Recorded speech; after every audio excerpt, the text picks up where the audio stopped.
ദൃശ്യകലാകേന്ദ്രം ആമണ്ടൂർ 40ാമത് വാർഷികം ദൃശ്യ കാർണിവൽ സമാപിച്ചു. സമാപന സമ്മേളനം തൃശൂർ ക്രൈംബ്രാഞ്ച് ഡിവൈഎസ്പിയും എഴുത്തുകാരനുമായ സുരേന്ദ്രൻ മങ്ങാട്ട് ഉദ്ഘാടനം ചെയ്തു.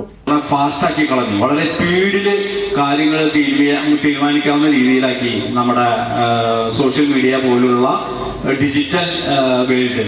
അപ്പൊ നമുക്ക് എന്ത് കാര്യങ്ങളും പെട്ടെന്നാണ്. പണ്ട് അങ്ങനെയല്ല. പണ്ട് ഒരു സിനിമയ്ക്ക് പോകണമെങ്കിൽ 1-2 മാസത്തെ തയ്യാറെടുപ്പിന് ശേഷമാണ് നമ്മുടെ വീട്ടിൽ മാതാപിതാക്കൾ ഒരു 2 രൂപ 3 രൂപ തന്ന് പണ്ട് സിനിമയ്ക്ക് വരുന്നത്. പണ്ടൊരു മറ്റേതാ പറയുക, ഏതെങ്കിലും ഒരു സ്ഥലത്തേക്ക് എങ്ങോട്ടെങ്കിലും വിനോദയാത്രയ്ക്ക് പോകണമെങ്കിൽ മാസങ്ങളുടെ തയ്യാറെടുപ്പിന് ശേഷമാണ് പറ്റുക. പണ്ടൊരു പ്രണയം ഉണ്ടെങ്കിൽ കത്തെഴുതി കഴിഞ്ഞാൽ 6-7 മാസം കഴിഞ്ഞാലാണ് മറുപടി കിട്ടുക. ഇപ്പൊ അങ്ങനെയല്ല. ഡു യു ലവ് മീ എന്ന് പറഞ്ഞ് വിളിച്ചു ചോദിക്കുന്നു, അവിടെ ഇല്ല എന്ന് പറഞ്ഞ ഉടനെ തന്നെ കത്തിയോ കൊടച്ചക്രോ അല്ലെങ്കിൽ മണ്ണെണ്ണ എന്തെങ്കിലും എടുത്തിട്ട് അപ്പം തന്നെ പണി കഴിക്കുന്നു. അതാണല്ലോ ഈ 10-15 വർഷങ്ങൾക്കുള്ളിൽ നിങ്ങൾ മറ്റേ പ്രണയ കൊലപാതകങ്ങളും പ്രണയ പകകളൊക്കെ ഉണ്ടാകുന്നത് നിങ്ങൾ കാണുന്നത്. പകയുടെ ഒരു കാലഘട്ടമായി പ്രണയം പകയായി മാറുന്നു, സ്നേഹം മിത്രത്തിനോടുള്ള സ്നേഹം ശത്രുതയായി മാറുന്നു. അതൊക്കെ ഈ ഫാസ്റ്റ് ആയിട്ടുള്ള നമ്മുടെ തലച്ചോറിനെ ഇപ്പോഴത്തെ രീതിയിലുള്ള പുതിയ ഡിജിറ്റൽ വേൾഡ് ബിഹേവ് ചെയ്തതിന്റെ ഭാഗമായിട്ടുണ്ടായതാണ്. അപ്പൊ അതെല്ലാം മാറ്റിയെടുക്കാൻ വേണ്ടിയിട്ട് നമുക്ക് എന്തിലേക്കൊക്കെ പോകാം. നമ്മൾ ഇത്തരം കൂട്ടായ്മകളിൽ ഇപ്പൊ ദൃശ്യകലാകാരൊക്കെ ചെയ്ത ഈ കൂട്ടായ്മകളിലും അതുപോലെ തന്നെ വായന പോലുള്ള സംഗതികളിലേക്കും ലൈബ്രറി പോലുള്ള സംഗതികളിലൊക്കെ നമ്മൾ തിരിച്ചു നടന്നാൽ മാത്രമേ നമ്മുടെ ഉള്ളിൽ ഒരു ശാന്തത കൈവരുകയുള്ളൂ. ദൃശ്യകലാ പ്രസിഡന്റ് OU ഷോബി അധ്യക്ഷത വഹിച്ചു.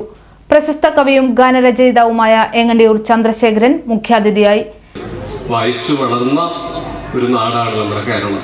അറിവ് വളരെ പ്രധാനമാണ്, ചരിത്രം വളരെ പ്രധാനമാണ്. നമ്മൾ എവിടെ നിന്നാണ് വന്നതെന്ന് അറിയുമ്പോഴാണ് നമ്മൾ എങ്ങോട്ടാണ് പോകേണ്ടത് എന്നൊരു നല്ല ദിശ നമുക്ക് തെളിഞ്ഞു കിട്ടുക.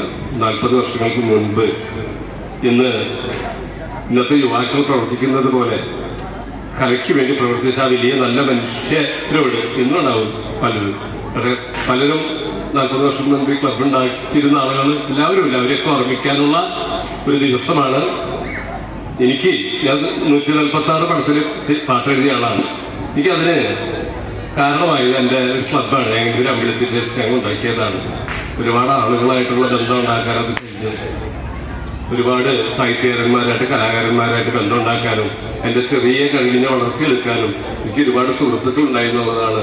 അത് എൻ്റെ സാംസ്കാരിക പ്രവർത്തനം എന്ന് പറഞ്ഞാൽ ഞങ്ങളുടെ ക്ലബിൽ നിന്നും തന്നെയാണ് അതുണ്ടായത്. വളരെ സന്തോഷം. ഞങ്ങളുടെ അടുത്തുള്ള കമൽ സാറാണ് എനിക്ക് ആദ്യമായിട്ട് ഒരു അവാർഡ് കിട്ടാൻ വേണ്ടി ഒരു പാട്ട് തന്നത്. നിങ്ങൾക്ക് തന്നെ അറിയില്ല, ആ പാട്ട് നിങ്ങൾ കേട്ടിട്ടുണ്ടാവും.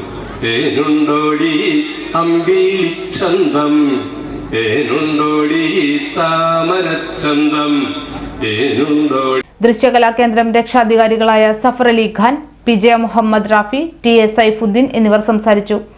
Programme committee convener Sudhi Poothottu, സ്വാഗത സംഘം ചെയർമാൻ നിതീഷ് കുമാർ, സ്വാഗത സംഘം ജനറൽ കൺവീനർ KS സുബൈർ, ദൃശ്യകലാ ട്രഷറർ ഷിംനാസ്, വനിതാ വിംഗ് സെക്രട്ടറി സുകന്യ ഷോബി, വനിതാ wing treasurer Jisha Nitish, programme committee chairman Riyad Salam, ആംല പ്രതിനിധി മൂസി, വനിതാ വിംഗ് പ്രസിഡന്റ് മിഷ എന്നിവർ സന്നിഹിതരായിരുന്നു.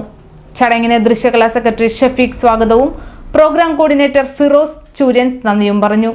സുന്ദരൻ, നാസർ വല്ലത്തുപടി, സിദ്ധാർത്ഥൻ, അഷ്റഫ് പടിയത്ത്, റഫീഖ്, സുനിൽ, സിജോയ് പുത്തൻകാട്ടിൽ, ഷാഫി, അസ്ലം, അഫ്സൽ എന്നിവർ നേതൃത്വം നൽകി.